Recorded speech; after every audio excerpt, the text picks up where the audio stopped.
Hello student, class 9th का science का question paper है मिड टर्म एग्ज़ाम 24-25 का। तो इसका हम सोल्यूशन करेंगे। एंड जिन बच्चों का एग्ज़ाम हो गया वो अपने आंसर चेक कर लेना, एंड जिनका नहीं हुआ है उनके लिए इम्पॉर्टेंट है। तो अच्छी तरह से प्रैक्टिस करेंगे, डिटेल सोल्यूशन करेंगे, विद कंसेप्ट होगा। एंड वीडियो को लाइक कर देना, शेयर भी कर देना। एंड प्लेलिस्ट होगी, उसमें भी इंपॉर्टेंट क्वेश्चंस है, उन्हें भी आपको रिवाइज करना है। PYQs है, बहुत इंपॉर्टेंट है। तो लिंक मैंने डिस्क्रिप्शन में डाला है, और इसका जो नेक्स्ट पार्ट बनेगा उसका लिंक भी डिस्क्रिप्शन में आ जाएगा। तो चलिए इसके सेक्शन ए से स्टार्ट करते हैं। तो इम्पॉर्टेंट है, तो आपको अच्छी तरह से इसे करना है। क्लास 9 साइंस का मिड टर्म एग्ज़ाम 24-25। तो चलिए स्टार्ट करते हैं। तो देखिए इसके सेक्शन ए का फर्स्ट क्वेश्चन समझेंगे। फर्स्ट क्वेश्चन है आपका, विच of the following is not an example of chemical change. यहाँ पे बोला कि कौन सा केमिकल चेंज नहीं है, नॉट है, ध्यान से पढ़ना। तो केमिकल चेंज तो पता है ना, जिसमें नए सब्सटेंसेस बनते हैं।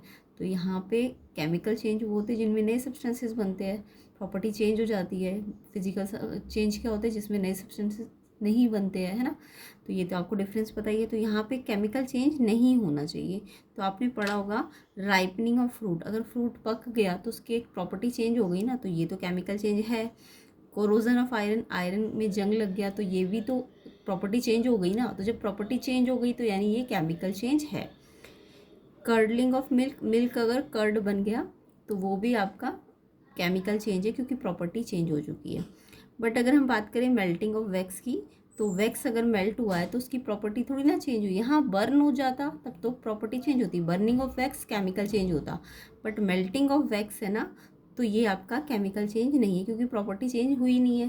तो इसलिए ये नॉट ए केमिकल चेंज। तो इसका आंसर आपका सी ऑप्शन होगा।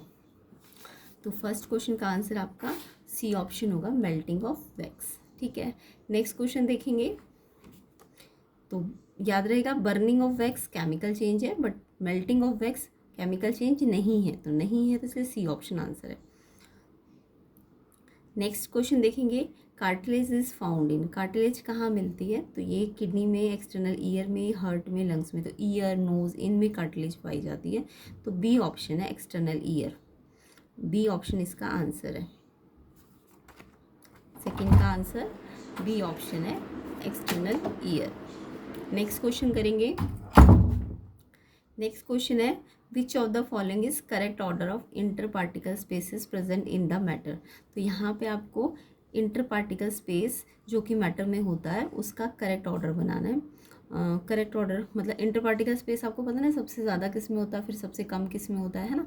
तो इंटर पार्टिकल स्पेस देखो, सॉलिड्स की बात करें, सॉलिड, लिक्विड, गैस, ये 3 टाइप के मैटर होते हैं ना, मैटर की बात हो रही है। तो सॉलिड, लिक्विड, गैस। सॉलिड में आपने पढ़ा होगा सबसे ज़्यादा इंटर पार्टिकल स्पेस ज़्यादा होता है कि कम होता है। सॉलिड के पार्टिकल बहुत क्लोजली पैक्ड होते हैं, तो उनका इंटर पार्टिकल स्पेस सबसे कम होता है। सॉलिड का तो सबसे कम होता है ना, पार्टिकल के बीच में स्पेस नहीं होता, बहुत ही क्लोजली पैक्ड होते हैं।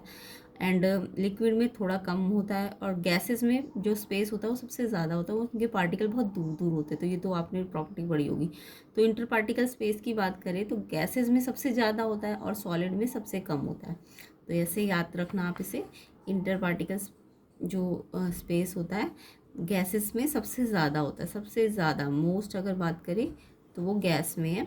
और सबसे कम, लीस्ट कहेंगे इंटर पार्टिकल स्पेस सबसे कम किस में होता है, लीस्ट, तो ये सॉलिड में होता है। ठीक है, तो मोस्ट सबसे ज़्यादा गैस में और सबसे कम सॉलिड में। तो सबसे ज़्यादा गैस में, अब सबसे ज़्यादा गैस में देखो कौन कौन सा है सबसे ज़्यादा गैस में। तो गैस में ना मोर देन का साइन होना चाहिए। देखो गैस के आगे मोर देन का साइन है ना, तो एक तो इसमें है गैस में मोर का साइन, और एक गैस में इसमें भी है मोर का साइन, है ना। गैस में सबसे ज़्यादा होना चाहिए, है ना। गैस के आगे आपको ऐसे साइन, ज़्यादा का साइन लगाना है। तो सबसे ज़्यादा तो गैस में होना चाहिए, गैस के आगे ऐसे ओपन वाला जो होता है ना, क्लोज वाला इधर होगा। तो गैस में सबसे ज़्यादा होता है, फिर लिक्विड में होना चाहिए। अब लिक्विड देखो, लिक्विड में गैस के बाद लिक्विड में, तो यहाँ पे 2 ऑप्शन में ऐसा टिक लगा हुआ है ना। अब यहाँ पे देखो तो यहाँ लिक्विड है और यहाँ भी लिक्विड है, बट देखो यहाँ पे क्या लिक्विड लिक्विड और सॉलिड में अगर इस वाले ऑप्शन को देखो तो सॉलिड में ज़्यादा बता रहा है, जबकि इस वाले ऑप्शन में लिक्विड में ज़्यादा और सॉलिड में कम है। तो ये वाला ऑप्शन ठीक है ना, गैस में सबसे ज़्यादा, फिर लिक्विड और फिर सॉलिड, यानी सी ऑप्शन आपका सही है। पहले गैस में सबसे ज़्यादा है, फिर लिक्विड में ज़्यादा है, और फिर सबसे कम किस में है, सॉलिड में है। तो यही मैंने आपको बताया था, सबसे ज़्यादा गैस में होगा, फिर लिक्विड में होगा और फिर सॉलिड में। यानी गैस के बाद यहाँ क्या आना चाहिए था, लिक्विड, फिर लिक्विड में ज़्यादा है, और फिर सबसे कम किस में है, सबसे कम है आपका सॉलिड में, कम सॉलिड की साइड कम का साइन। तो सी ऑप्शन इसका आंसर है। I hope inter particle space के बारे में आपको पता चल गया कि गैस में सबसे ज़्यादा होता है और सॉलिड में सबसे कम होता है। नेक्स्ट देखेंगे,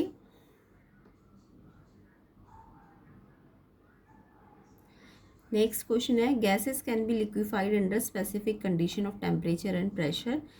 तो आपको बोला कि जो गैसेस होती है ना वो लिक्विड में चेंज हो सकती है, लिक्विफाइड हो सकती है अगर हम टेम्परेचर और प्रेशर की कंडीशंस को चेंज कर दें। अब टेम्परेचर को क्या बढ़ाना है कि घटाना, कि प्रेशर को बढ़ाना घटाना, ये आपको पता होना चाहिए कि गैसेस को अगर लिक्विफाइड करना है तो उनको, उनके लिए टेम्परेचर और प्रेशर क्या करना चाहिए। जैसे आपने देखा होगा जो कोल्ड ड्रिंक्स की बॉटल होती है उनमें जो गैसेस होती है CO2 भरी होती है ना, तो उसमें गैसेस, उसमें आप छोटी सी बॉटल के अंदर गैसेस को क्या करते हो, प्रेशर क्या करते हो, बहुत ज़्यादा उसका प्रेशर क्या कर देते हो, क्योंकि वो छोटे से बोतल में बहुत ज़्यादा गैसेस होती है। जैसे ही आप ढक्कन खोलते हो तो वो एकदम से प्रेशर से ऊपर आती है ना, तो यानी प्रेशर आप बहुत ज़्यादा कर रखा होता है आपने, तो प्रेशर तो हाई होता है और टेम्परेचर ना उसका ठंडा होता है, कम होना चाहिए। तो यहाँ पे अगर गैसेस को लिक्विफाइड करना है तो उसके लिए ये शर्त रहेगी, ये कंडीशन रहेगी कि टेम्परेचर तो कम रहना चाहिए बट प्रेशर हाई होना चाहिए। तो एग्जांपल मैंने बता ही दिया, कोल्ड ड्रिंक की बॉटल्स में जो गैस होती है CO2 वो हाई प्रेशर में होती है, और जैसे आप ढक्कन खोलते हो तो प्रेशर के साथ वो ऊपर आ जाती है, तो इसलिए हाई प्रेशर होना चाहिए और लो टेम्परेचर होना चाहिए। बी ऑप्शन इसका आंसर है 4th का। तो आई होप क्वेश्चन समझ आ गया आपको। ऐसे ही डिटेल सोल्यूशन कंसेप्ट के साथ सोल्यूशन आपको मिलेंगे प्लेलिस्ट के अंदर। पूरी प्लेलिस्ट बनी हुई है 9th की साइंस की, तो लिंक मैंने डिस्क्रिप्शन में डाला हुआ है, उसे ज़रूर करना। उसमें से 3 to 4 PYQs अगर आप कर लेंगे तो आपके मोस्टली कंसेप्ट भी क्लियर हो जाएंगे, और आपको फिजिक्स केमिस्ट्री में जो भी डिफ़िकल्ट क्वेश्चंस लगते हैं वो आपको ईजी लगेंगे। एंड प्रैक्टिस कर करके देखना नोटबुक और पेन के साथ, तो आपको आसानी से, अगर 3 to 4 PYQs कर लेते हैं तो आपका कंसेप्ट सारे क्लियर हो जाएंगे। एंड इसका भी नेक्स्ट पार्ट बनेगा तो उसको भी लिंक मैं डिस्क्रिप्शन में डालूंगी, एंड प्लेलिस्ट का लिंक भी डिस्क्रिप्शन में डालूंगी। तो वीडियो को ज़्यादा से ज़्यादा शेयर ज़रूर करना। Next question number 5, a few substances are arranged in increasing order of force of attraction between their particles, which one of the following represent correct arrangement. तो यहाँ पे बोला गया है कि एक कुछ सब्सटेंसेज है जो हमने इंक्रीजिंग ऑर्डर ऑफ में लगाए। कैसे इंक्रीजिंग ऑर्डर है, फोर्स ऑफ अट्रैक्शन वाइज। अभी हमने ऑर्डर देखा था किसका, इंटर पार्टिकल स्पेस का। अब यहाँ पे आपको फोर्स ऑफ अट्रैक्शन का ऑर्डर पता होना चाहिए, और इंक्रीजिंग ऑर्डर बोला है तो यानी कि सबसे कम फोर्स ऑफ अट्रैक्शन से आपको सबसे ज़्यादा फोर्स ऑफ अट्रैक्शन पे जाना है। तो यहाँ पे भी सॉलिड लिक्विड की जो प्रॉपर्टी है वो आपको आनी चाहिए। तो देखो सॉलिड की बात करें तो फोर्स ऑफ अट्रैक्शन, सॉलिड के मॉलिक्यूल बहुत पास पास होते हैं ना, यानी वहाँ पे फोर्स ऑफ अट्रैक्शन सबसे ज़्यादा होता है। तो अभी हमने थोड़ी देर पहले जो ऊपर बात की थी वहाँ पे हमने इंटर पार्टिकल स्पेस की बात की थी। किसकी बात की थी, इंटर पार्टिकल स्पेस। तो स्पेस सॉलिड में तो सबसे कम होता है पार्टिकल के बीच में स्पेस, इसलिए वो सबसे नीचे आया था, है ना, और गैसेस में सबसे ज़्यादा होता है। बट अगर मैं बात करूँ किसकी, जो अभी हमें पूछा गया है फोर्स ऑफ अट्रैक्शन की, फोर्स ऑफ अट्रैक्शन की, तो इसमें आपको याद रखना फोर्स ऑफ अट्रैक्शन, देखो सॉलिड के पार्टिकल बहुत पास पास है ना, अभी पढ़ा था आपने, सॉलिड के पार्टिकल बहुत पास पास होते हैं, इसलिए इसका जो इंटर पार्टिकल स्पेस है बहुत कम होता है। इंटर पार्टिकल स्पेस का मतलब पार्टिकल के बीच में जगह है, क्योंकि वो क्लोजली पैक्ड है तो इसलिए उनके बीच में जगह है ही नहीं, तो इसलिए वो सबसे कम है। बट यहाँ पे क्या बोला गया है कि फोर्स ऑफ अट्रैक्शन, तो फोर्स ऑफ अट्रैक्शन किस में ज़्यादा होगा आप बताओ। फोर्स ऑफ अट्रैक्शन कब होगा ज़्यादा, जब मॉलिक्यूल बहुत दूर दूर होंगे तभी तो वो ज़्यादा फोर्स, जब मॉलिक्यूल बहुत पास पास होंगे, तो मॉलिक्यूल अगर बहुत पास पास होंगे तो फोर्स ऑफ अट्रैक्शन सॉलिड का सबसे ज़्यादा होना चाहिए, और गैस की मॉलिक्यूल बहुत दूर दूर होते तो उनका फोर्स ऑफ अट्रैक्शन कम हो जाएगा, है ना। तो सॉलिड में फोर्स ऑफ अट्रैक्शन सबसे ज़्यादा होता है, ये भी याद रखना। तो यहाँ पे फोर्स ऑफ अट्रैक्शन सबसे ज़्यादा किस में है, सॉलिड में। बट इंटर पार्टिकल स्पेस की बात करें तो सबसे ज़्यादा स्पेस किस में होता है, गैसेस में, क्योंकि उसके मॉलिक्यूल बहुत दूर दूर होते हैं। तो मॉलिक्यूल दूर दूर है तो इंटर पार्टिकल स्पेस सबसे ज़्यादा गैस में है। बट अगर मॉलिक्यूल दूर दूर है तो फोर्स ऑफ अट्रैक्शन गैस में क्या होगा, सबसे कम होगा ना, लीस्ट होगा, तो ये आपको याद रखना है। तो गैसेस में सबसे कम होता है। अब आपको फोर्स ऑफ अट्रैक्शन का इंक्रीजिंग ऑर्डर बोला है, तो इंक्रीजिंग का मतलब सबसे कम से सबसे ज़्यादा पे जाना है, तो गैस, लिक्विड, सॉलिड। अब आप देखो गैस, लिक्विड और सॉलिड में कौन से वाले ऑर्डर अरेंज है, तो गैस पहले आना चाहिए, तो यहाँ पे तो वाटर पहले, तो ये तो लिक्विड है, ये गलत है। एयर गैस है ये, बट यहाँ पे शुगर शुगर मतलब ये आपका सॉलिड आ गया, तो ये तो गैस है बट ये सॉलिड आ गया, जबकि सॉलिड लास्ट में आना चाहिए था, तो ये भी नहीं है।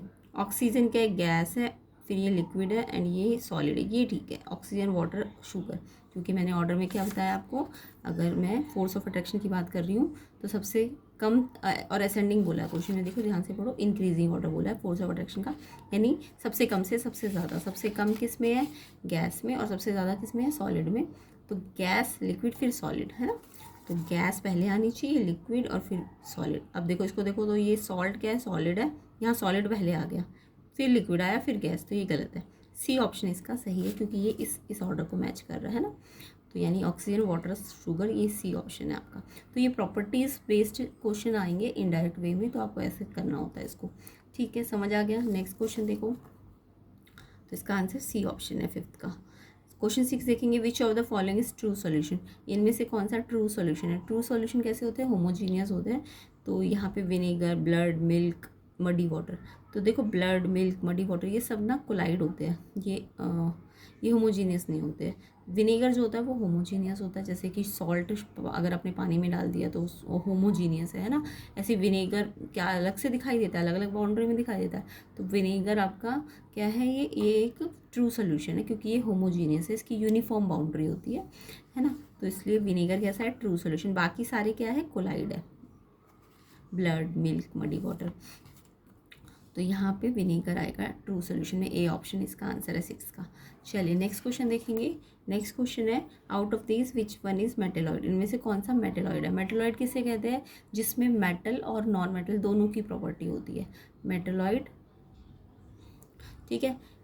जो मेटल और नॉन मेटल को मिला के बनते हैं ना, या मेटल मेटल को मिला के, या मेटल को नॉन मेटल के साथ मिला के। तो मेटेलॉइड देखो, अगर मैं बात करूँ सोडियम की, वो तो मेटल होती है, ऑक्सीजन नॉन मेटल होती है, मैग्नीशियम मेटल होती है। तो ये आपको पता होना चाहिए मेटल कौन सी है और नॉन मेटल कौन सी है। तो मैग्नीशियम और सोडियम तो मेटल है, और ऑक्सीजन आपकी गैस होती है। तो जर्मेनियम जो है ये मेटेलॉइड है, तो जर्मेनियम क्या है, मेटेलॉइड है। तो इसका आंसर क्या है क्वेश्चन 7 का, बी ऑप्शन, जर्मेनियम, ठीक है, समझ आ गया। जर्मेनियम क्या है, एक मेटेलॉइड है, मेटेलॉइड। और बाकी सोडियम और मैग्नीशियम तो मेटल्स है, और ऑक्सीजन गैस है, और मेटेलॉइड आपका जर्मेनियम है, बी ऑप्शन। नेक्स्ट क्वेश्चन देखेंगे, contractile vacuole takes part in, जो कॉन्ट्रेक्टाइल वैक्यूल्स होते हैं वो क्या काम करते हैं, एब्जॉर्प्शन ऑफ वाटर करते हैं, एक्सक्रेशन करते हैं, ऑस्मो रेगुलेशन करते हैं, कि बी एंड सी। तो यहाँ पे देखो इसके बारे में आपने पढ़ा होगा, कॉन्ट्रेक्टाइल वैक्यूल जो होते हैं वो एक्सक्रेशन वर्क भी करते हैं और ऑस्मो रेगुलेशन भी करते हैं।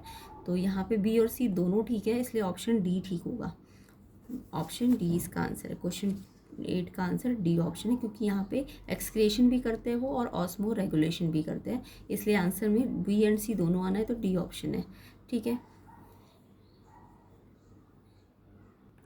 तो देखो एक्स्ट्रा थोड़ा सा पढ़ भी लेना, अलग से क्वेश्चन किसी का बन के आ गया। तो जो कॉन्ट्रेक्टाइल वैक्यूल होते हैं वो क्या करते हैं, ऑस्मोटिक प्रेशर मेंटेन करते हैं सेल में, इस प्रोसेस को हम ऑस्मो रेगुलेशन कहते हैं। तो ऑस्मो रेगुलेशन क्या होता है, तो ये आपको याद करना है कि जब आप जो वैक्यूल होते हैं वो ऑस्मोटिक प्रेशर को सेल में मेंटेन करते हैं, तो उसे ऑस्मो रेगुलेशन कहते हैं। और ये और क्या काम करता है, जो कॉन्ट्रेक्टाइल वैक्यूल होता है ये एक्सक्रेशन ऑफ एक्सेस वाटर जो सेल में आता है उसको क्या करेगा, उस एक्सेस वाटर को एक्सक्रेशन करेगा, ठीक है। और ये water also excrete out the ammonia in the dissolve form which is produce by the organism. तो ये थोड़ा सा एक्स्ट्रा बता दिया मैंने। तो ऑस्मो रेगुलेशन क्या होता है, ठीक है। तो यानी कि कॉन्ट्रैक्टाइल वैक्यूल जो होते हैं दोनों काम कर रहे हैं, ऑस्मो रेगुलेशन भी कर रहे हैं और आपका एक्सक्रिएशन वर्क भी कर रहे हैं सेल में। तो यहाँ पे अगर ऑस्मो रेगुलेशन क्या होता है ये पूछ लिया जाए क्वेश्चन में, एक्स्ट्रा बता रही हूँ। तो प्रोसेस जिसमें ऑर्गेनिज्म क्या करता है, रेगुलेट करता है ऑस्मोटिक प्रेशर को अपनी बॉडी के अंदर, जिससे क्या होता है वो बैलेंस रखता है वाटर एंड जो भी उसके अंदर इलेक्ट्रोलाइट्स होते हैं, सॉल्ट वगैरह, ताकि वो एक भी इन्वायरमेंट में क्या करे, मेंटेन कर पाए अपने आप को। तो उस प्रोसेस को ऑस्मो रेगुलेशन कहते हैं, ठीक है। तो ये ऑस्मो रेगुलेशन का मतलब समझ आना चाहिए आपको। तो यहाँ पे क्वेश्चन में मैंने थोड़ा सा एक्स्ट्रा बता दिया है। बाकी क्वेश्चन तो यही था कि कॉन्ट्रैक्टाइल वैक्यूल क्या होते हैं, एक्सक्रीशन क्या काम करते हैं, एक्सक्रीशन भी करते हैं और ऑस्मो रेगुलेशन भी करते हैं, इसलिए ऑप्शन डी इसका सही था। क्वेश्चन 9 को देखेंगे, the nuclear region of prokaryotic is also known as, ये तो बहुत इंपॉर्टेंट है। जो प्रोक्राइटिक्स होते हैं उनके न्यूक्लियर रीजन को क्या कहते हैं, तो ये तो आपने बहुत बार पढ़ा होगा, इसको हम न्यूक्लॉइड कहते हैं। सी ऑप्शन इसका आंसर है, न्यूक्लॉइड। क्या कहते हैं, न्यूक्लॉइड। तो इसका आंसर आपका सी ऑप्शन हो जाएगा। ठीक है, 9th का आंसर सी ऑप्शन है, न्यूक्लॉइड। नेक्स्ट क्वेश्चन देखेंगे। नेक्स्ट क्वेश्चन है आपका 10th question, which out of the following option is not a function of epidermis. Epidermis का कौन सा फंक्शन नहीं है, नहीं वाला ढूंढना है जो एपिडर्मिस का फंक्शन नहीं है। तो एपिडर्मिस के फंक्शंस भी आप याद कर लेना, इंपॉर्टेंट क्वेश्चन होते हैं।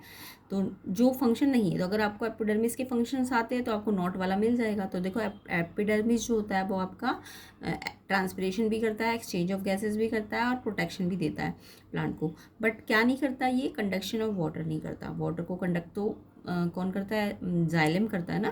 तो सी ऑप्शन यहाँ पे जो एपिडर्मिस नहीं करता है, नहीं वाला पूछा है, नॉट वाला। तो करता क्या क्या है, transpiration, exchange of gases and protection. क्या नहीं करता है, सी कंडक्शन ऑफ वाटर। और करता कौन है कंडक्शन ऑफ वाटर, ये फ्लोएम करता है, सॉरी जाइलम करता है। ठीक है, तो यहाँ पे आंसर क्या आ जाएगा 10th का, C option conduction of water, जो कि एपिडर्मिस नहीं करता। तो अगर एपिडर्मिस के रोल या फिर उसके फंक्शन पूछ ले तो ये प्रोटेक्ट करता है प्लांट को इन्फेक्शन से, वाटर लॉस से। वाटर लॉस का मतलब ट्रांसपिरेशन होता है। एंड ये गैस एक्सचेंज करता है प्लांट सेल में, रेगुलेट करता है उसको। उसके अलावा ये सिक्रेशन ऑफ मेटाबॉलिक सब्सटेंसेस को सिक्रेट करने रेगुलेट करता है।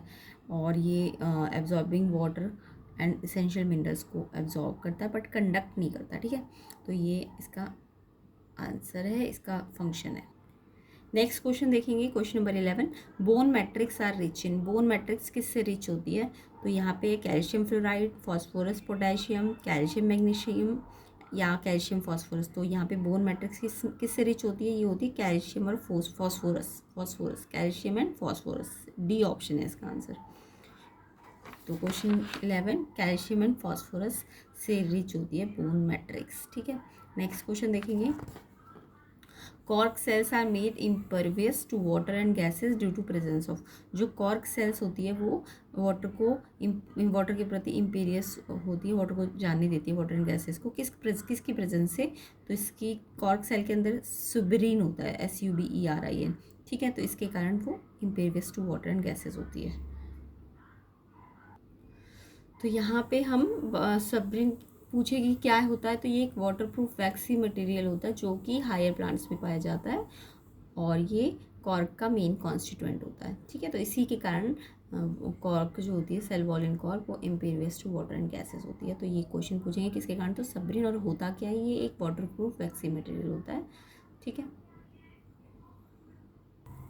नेक्स्ट क्वेश्चन देखेंगे 13, an athlete complete 1 round of circular track of radius r in 40 second, what will be the displacement at the end of 2 minute 20 second. तो अगर आपने मेरी previous videos को देखा होगा, लिंक मैंने डिस्क्रिप्शन में डाला हुआ है, तो आपको डिस्प्लेसमेंट के निकालना आता होगा, डिस्प्लेसमेंट और डिस्टेंस में डिफरेंस भी पता होगा। तो यहाँ पे पूछा गया है कि अगर एथलीट है वो सर्कुलर ट्रैक के चक्कर लगा रहा है और वो एक राउंड लगाने में 40 सेकंड लगाता है, अगर वो 2 मिनट 20 सेकंड तक चला उस ट्रैक पे, तो वो कितना डिस्प्लेसमेंट कर लेगा। तो डिस्प्लेसमेंट जब भी सर्कुलर राउंड में होता है, सर्कुलर ट्रैक में होता है, तो आपको नंबर ऑफ़ राउंड आने चाहिए। अब देखो यहाँ नंबर ऑफ़ राउंड डायरेक्ट तो दिया नहीं है, बस ये ऐसे दिया कि एक राउंड में इतना टाइम है, तो इतने टाइम में आप राउंड निकाल सकते हो। तो नंबर ऑफ़ राउंड अगर आपको निकालनी है तो आप क्या करोगे, फॉर्मूला क्या लगाओगे, नंबर ऑफ़ राउंड के लिए अगर सर्कुलर ट्रैक में नंबर ऑफ़ राउंड निकालने हैं आपको, ठीक है, तो वो कैसे निकलता है, नंबर ऑफ़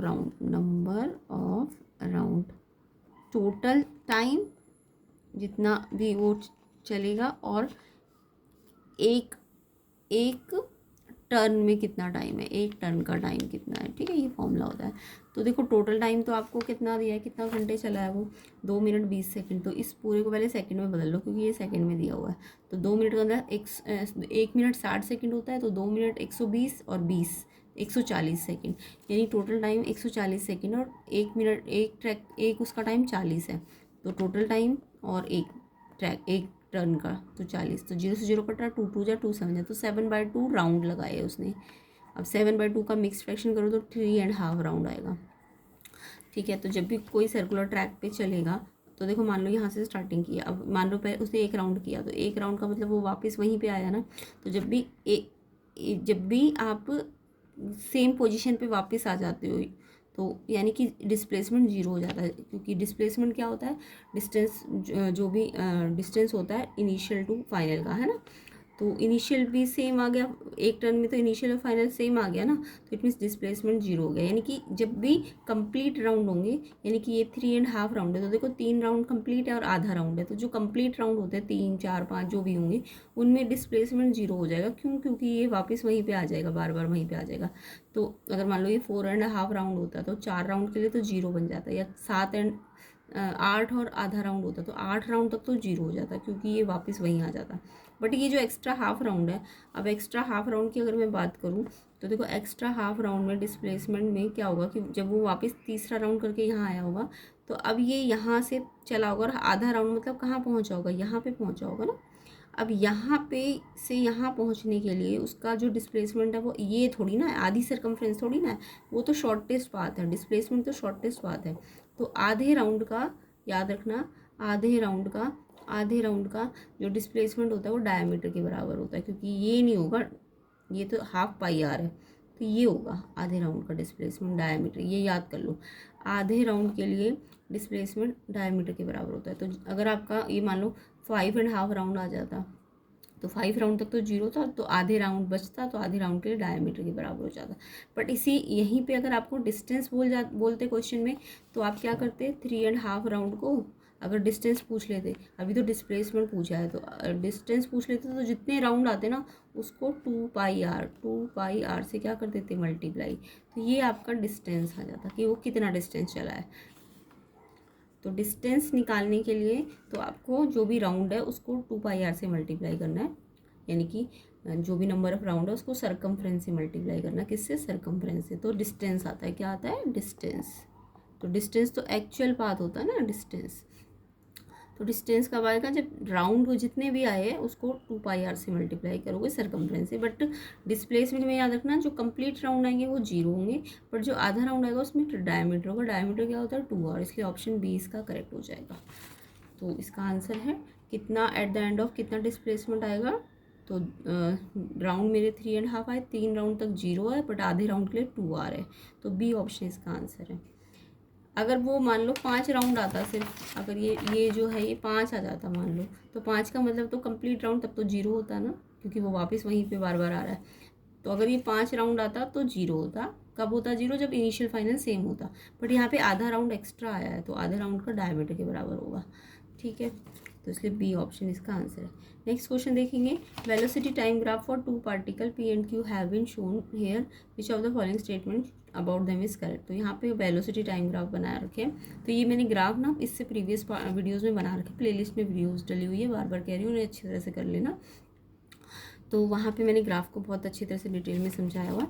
तो यहाँ पे आपको दिया हुआ वेलोसिटी टाइम ग्राफ। तो अगर मैं वेलोसिटी टाइम ग्राफ की बात करती हूँ, तो देखो वेलोसिटी टाइम ग्राफ में क्या होता है, ये अगर वी ग्राफ है, वी, तो ये जो स्लोप होता है ना, ये स्लोप, ये एक्सेलरेशन होता है, क्योंकि एक्सेलरेशन का फॉर्मूला आपने पढ़ा है ना, v/t होता है। तो जब भी कोई ग्राफ में ये और ये अपॉन में आते हैं, ये और ये अपॉन में आते हैं, तो ये जो लाइन आती है ना, ये एक्चुअल में स्लोप होती है। क्या होती है, स्लोप। जैसे कि अगर मैं ST ग्राफ की बात करूँ, तो ST ग्राफ में ये जो लाइन आई, ये लाइन क्या है, स्लोप है।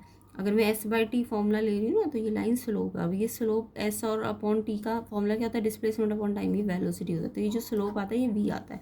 VT ग्राफ में ये जो स्लोप आता है ये A आता है। बट अगर ST ग्राफ में, अगर मैं VT ग्राफ में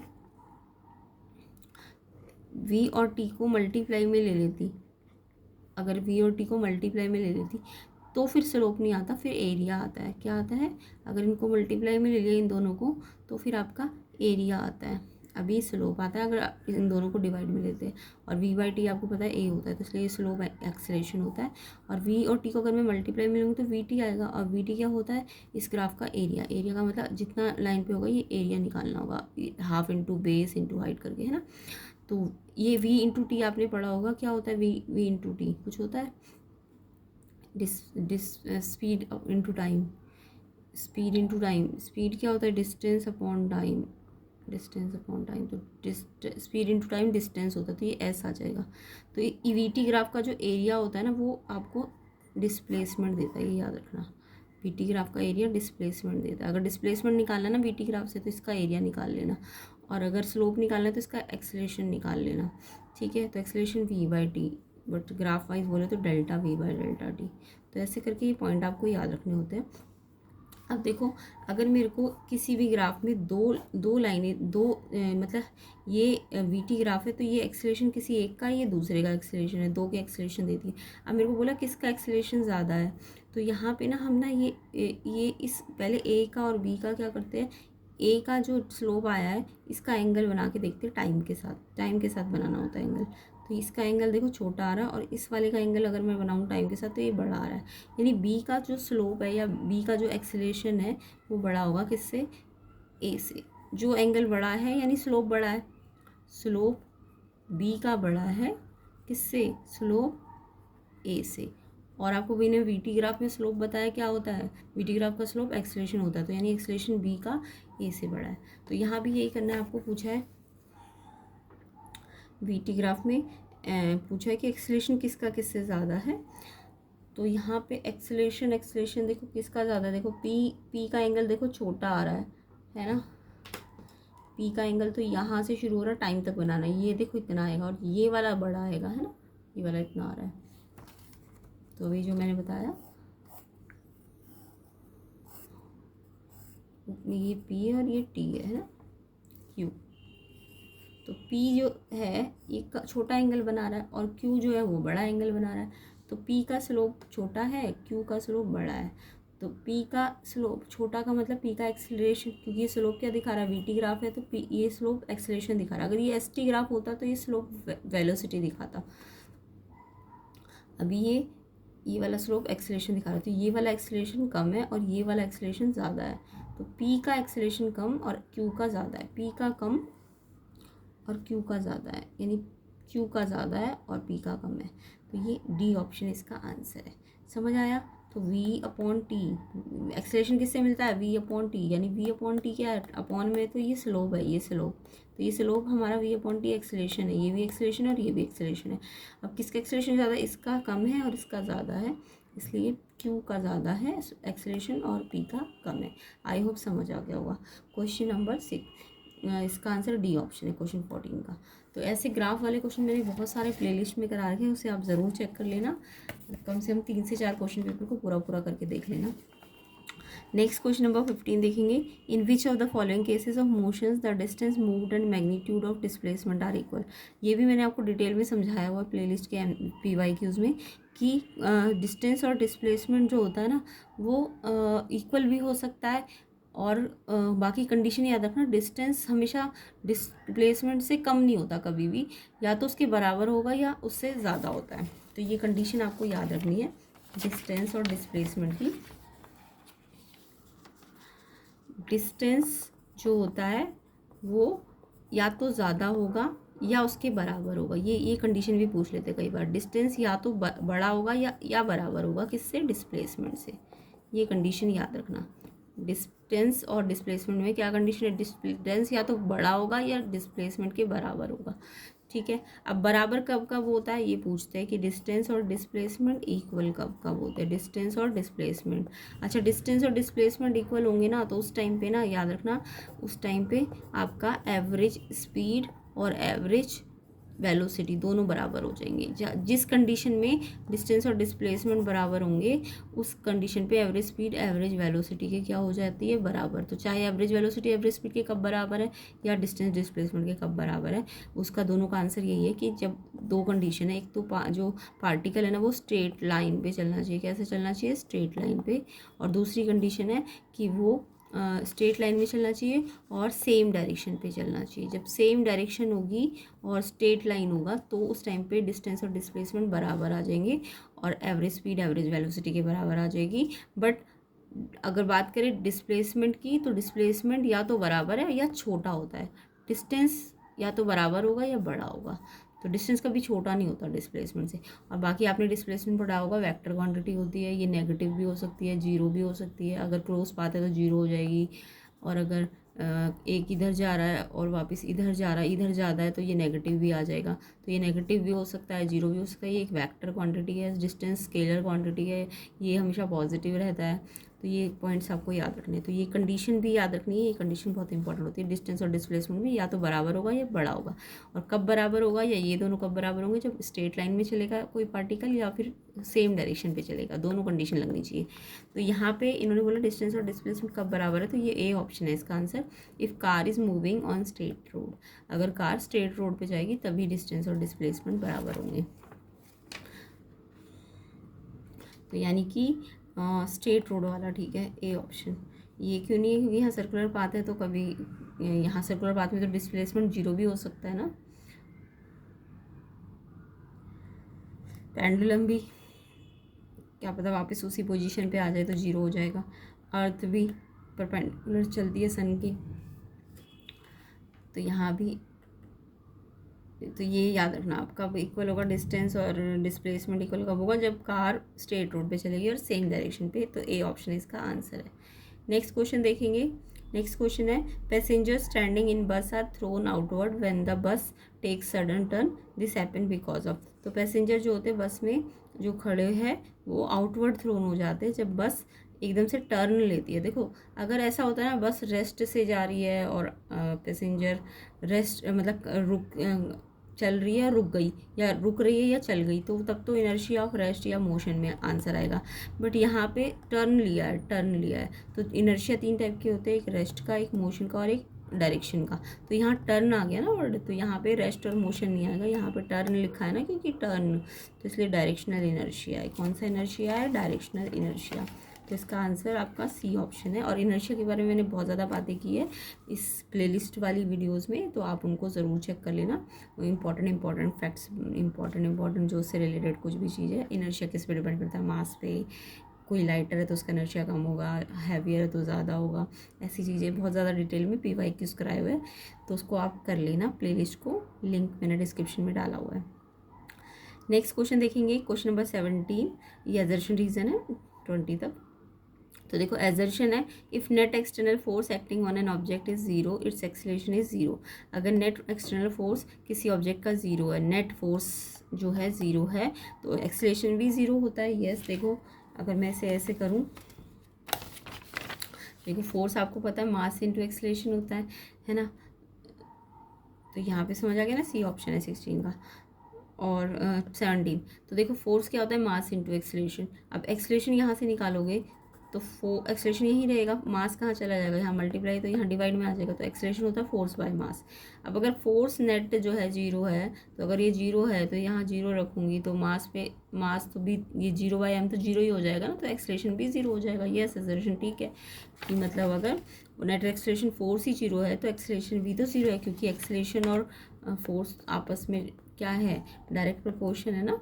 तो ये अगर जीरो होगा तो ये भी जीरो हो जाएगा। बट एक्सेलेरेशन और मास इन्वर्स होते हैं। देखो इन्वर्स, अगर मास ऑफ ऑब्जेक्ट कम है तो एक्सेलेरेशन उस पर ज़्यादा लग सकता है। बट अगर मैं बात करूँ एक्सेलेरेशन की, तो मास पे डिपेंड करेगा। बट जो जी वाला एक्सेलेरेशन है ना, एक जी वाला एक्सेलेरेशन भी आता है, ये वाला जी वाला। ये जी क्या है, acceleration due to gravity. Acceleration due to gravity ये ना मास पे डिपेंड नहीं करता, ये याद रखना। Acceleration due to gravity G जो होता है, ये भी एक एक्सेलेरेशन है जी, बट ये अर्थ की ग्रेविटी होती है, अर्थ का एक्सेलेरेशन होता है। जी जो होता है मास पे डिपेंड नहीं करता, ये याद रखना, नॉट डिपेंड ऑन मास। क्योंकि चाहे कोई लाइटर बॉडी है चाहे कोई हैवियर बॉडी है, अर्थ में उसको जी क्या लगेगा, सबको सेम लगता है। ठीक है,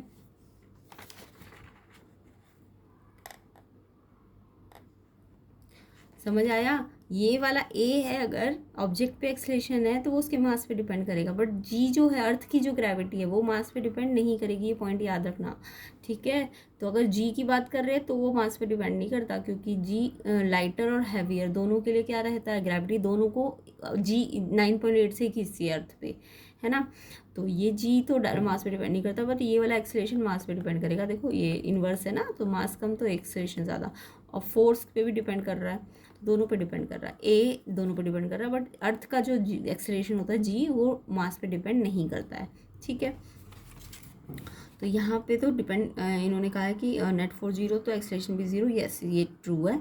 acceleration of object does not depend on its mass. Object का एक्सेलरेशन, इन्होंने अर्थ का तो नहीं बोला, अगर अर्थ का एक्सेलरेशन बोलते तब तो ठीक था ये, है ना। बट यहाँ पे एक्सेलरेशन ऑफ ऑब्जेक्ट का एक्सेलरेशन बोला है, अर्थ का नहीं बोला है, इसलिए ये गलत है।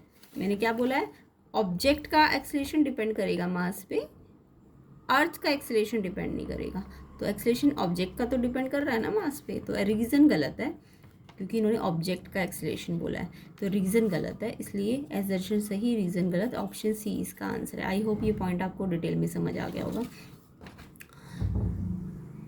तो यहाँ पे एजर्शन सही, रीज़न गलत, यानी कि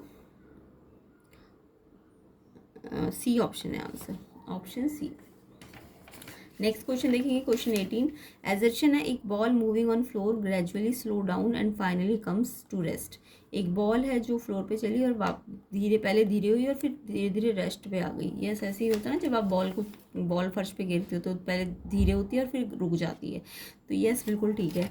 तो एजर्शन तो ठीक है, एजर्शन ठीक है इसका, है ना। अब रीज़न की बात करें तो रीज़न है कि फ्रिक्शन फोर्स था फ्लोर का जो बॉल पे काम कर रहा था। यस, देखो बॉल जब आगे चल रही थी तो एक फोर्स फ्रिक्शन जो होता है वो इसके अपोजिट डायरेक्शन में चल रहा था, जो कि फ्लोर और बॉल के कांटेक्ट में होता है।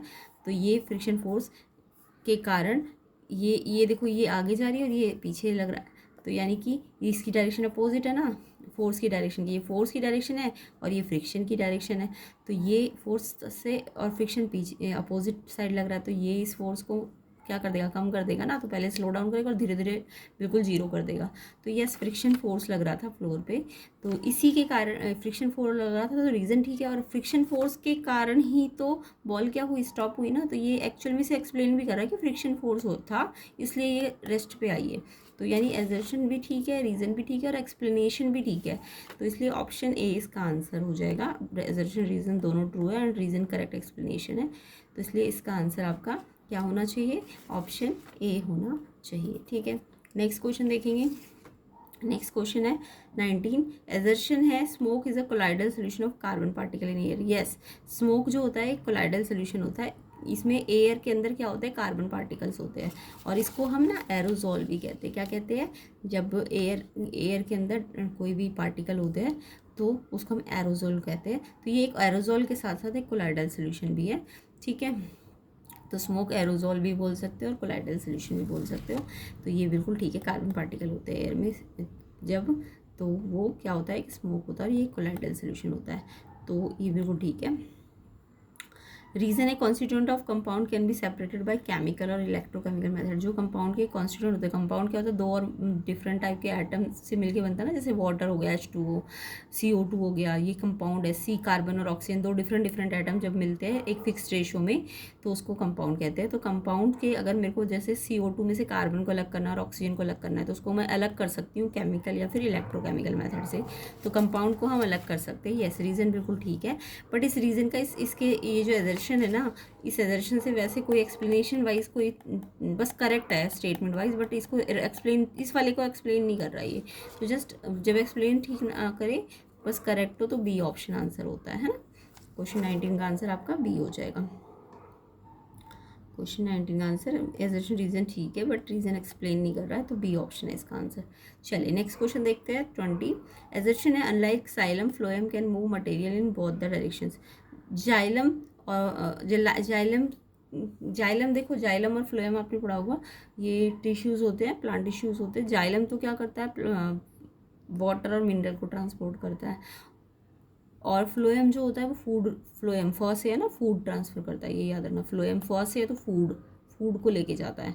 और जाइलम ज मतलब जल, है ना, जल से याद कर लो, उसको ट्रिक है जाइलम तो ज मतलब जल, तो ये पानी को ट्रांसपोर्ट करता है, मिनरल्स को ट्रांसपोर्ट करता है। फ्लोएम फूड, फ है ना, तो फूड को ट्रांसपोर्ट करता है। बाकी इसमें थोड़ा सा आपको जाइलम फ्लोएम में डिफरेंस भी याद कर लेना। तो जाइलम जो होता है वाटर मिनरल्स को ट्रांसपोर्ट करता है, और ये ना सिर्फ अपवर्ड डायरेक्शन में चलता है, यानी कि ये रूट से स्टेम की तरफ, ये जाइलम की डायरेक्शन क्या होती है, रूट से स्टेम की तरफ पानी जाता है, पानी या मिनरल्स रूट से स्टेम की तरफ जाते हैं, यानी कि ये अपवर्ड डायरेक्शन में जाता है। ये जाइलम पानी को लेके कहाँ जाता है, अपवर्ड डायरेक्शन में, ऊपर की, यानी इसकी डायरेक्शन सिर्फ एक ही है, यूनी डायरेक्शनल होता है। जाइलम कैसा होता है, यूनी डायरेक्शनल होता है। जबकि जो फ्लोएम होता है फूड को कंडक्ट करता है। अब फूड तो हर पार्ट को चाहिए ना, हाँ, रूट को सिर्फ क्या स्टेम को चाहिए, लीव्स को भी चाहिए, सबको चाहिए फूड। तो फूड अगर सबको चाहिए तो ये बहुत डायरेक्शंस पे चलेगा, ये अपवर्ड भी चलेगा और डाउनवर्ड भी चलेगा। तो इसकी डायरेक्शन दोनों होती है फ्लोएम की।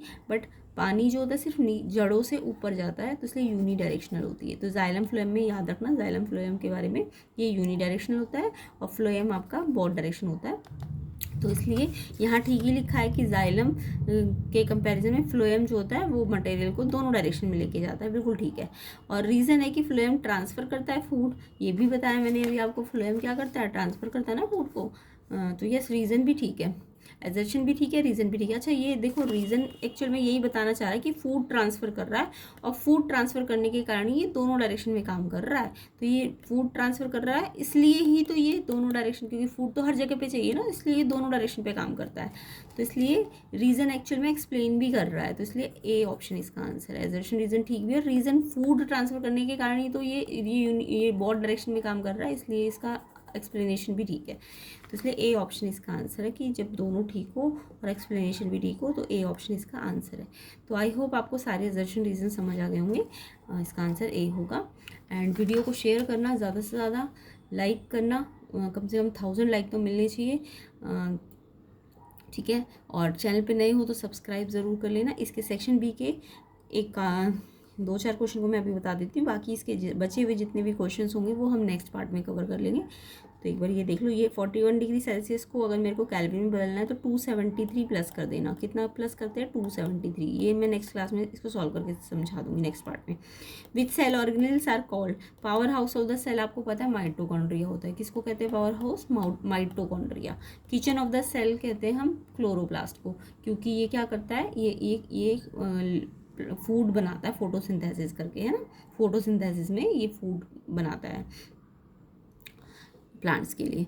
तो क्लोरोप्लास्ट जो है किचन ऑफ द सेल है। बाकी ये न्यूमेरिकल्स हम नेक्स्ट पार्ट में कर लेंगे। Tissue stores fat in animals, animals में कौन सा टिश्यू है जो स्टोर फैट करता है, तो ये है आपका एडिपोज। एडिपोज है इसका आंसर, एडिपोज। नेक्स्ट है एपिथेलियम विच लाइंस और एल्वेली, एल्वेली को लाइन करने वाला एपिथेलियम, ये है आपका स्क्वेमस, SQUAMOUS एपिथेलियम। तो ये सब इनके आंसर्स मैंने बता दिए। बाकी ये न्यूमेरिकल्स वगैरह हम नेक्स्ट पार्ट में करेंगे, जितने भी इसके न्यूमेरिकल्स हैं। तो वीडियो को ज़्यादा से ज़्यादा शेयर करना, और विद डिटेल सोल्यूशन होगा, कंसेप्ट के साथ होगा, इसलिए प्लेलिस्ट को ज़रूर चेक करो ताकि आपके कंसेप्ट क्लियर हो जाए और आप कोई भी क्वेश्चन आए आप इजीली अटैम्प्ट कर सको। तो प्लेलिस्ट का लिंक मैंने डिस्क्रिप्शन में डाला है। 3 to 4 PYQs कर लो, सिर्फ देखना नहीं है, आपको अच्छी तरह से उन्हें करके अपने आप प्रैक्टिस करनी है। तो ये सारे क्वेश्चंस के आंसर हम नेक्स्ट पार्ट में कवर करेंगे। वीडियो को ज़्यादा से ज़्यादा शेयर करना, कम से कम 1000 लाइक मिलने चाहिए ताकि इसका नेक्स्ट पार्ट जल्दी से जल्दी बन जाए आपके लिए। तो ये सारे क्वेश्चंस हम नेक्स्ट पार्ट में कवर कर लेंगे। एंड चैनल पे नए हो तो सब्सक्राइब ज़रूर करके जाना।